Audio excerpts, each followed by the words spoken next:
Emergency teleport, summons Yamin, activate effect, search. Oh shit. Here we go again.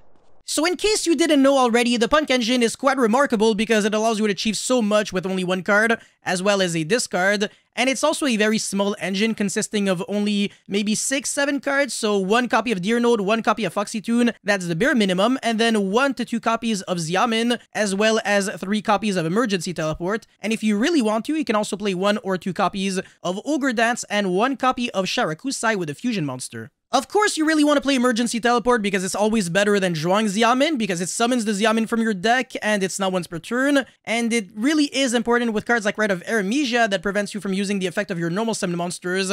So if you draw the Xiamin with Rite, it's not too great, but if you draw Emergency Teleport with Rite, it's basically an FTK. The important part about this engine is that you play way more Brilliant Fusion-esque cards than Garnets or Taketumborgs, and as a matter of fact, you don't play a single Garnet, you only play Taketumborgs, which really aren't even that bad to draw anyways. The Kiosk Ruler Excavate that you get to have access to is also absolutely huge in a bunch of decks because you can either excavate light or darks or fuel your graveyard for, the ability to make even more negates, or just have a lot of cards for Fairy Tail Snow, which does come up in the majority of decks that honestly play the Punk engine. So imagine being able to achieve this much pressure off of one single card that doesn't even necessarily take up your normal summon. Insanity. To put it simply, even though I've already mentioned that, Xiamin or Emergency Teleport with any discard either allows you to get upwards of 9 mils with a revival back, or be able to turbo out Hot Red Dragon Archfiend King Calamity to Zexal quote-unquote your opponent, and prevent them from basically playing for a full turn, which is very stupid considering the fact that you don't even have to go through that much in order to achieve this. So if you still have 3 or 4 other cards in your hand,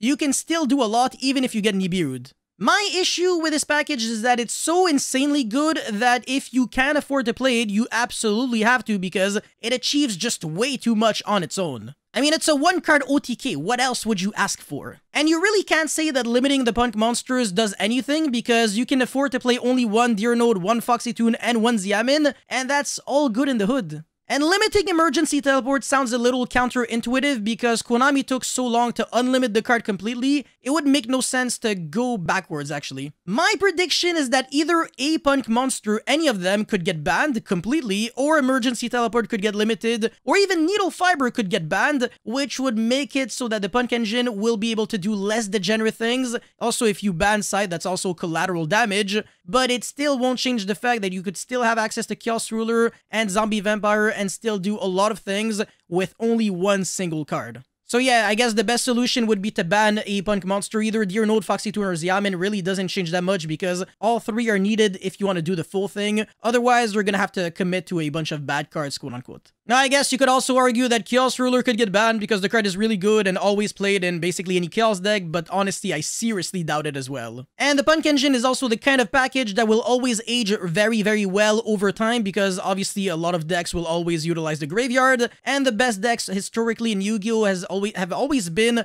light and dark attribute decks, so, if your deck really wants to play Kiosk Ruler, you know what kind of engine you want to incorporate in it. So what do you think about the engine? Do you think it should get hit in some way, shape, or form, or do you think we should just let it roam and destroy people's hopes and dreams of potentially topping? You let me know your thoughts in the comment section below, but of course, as always, don't forget to like this video and subscribe to my channel if you haven't already. I really appreciate that a lot, and I'll see you guys very soon. Peace.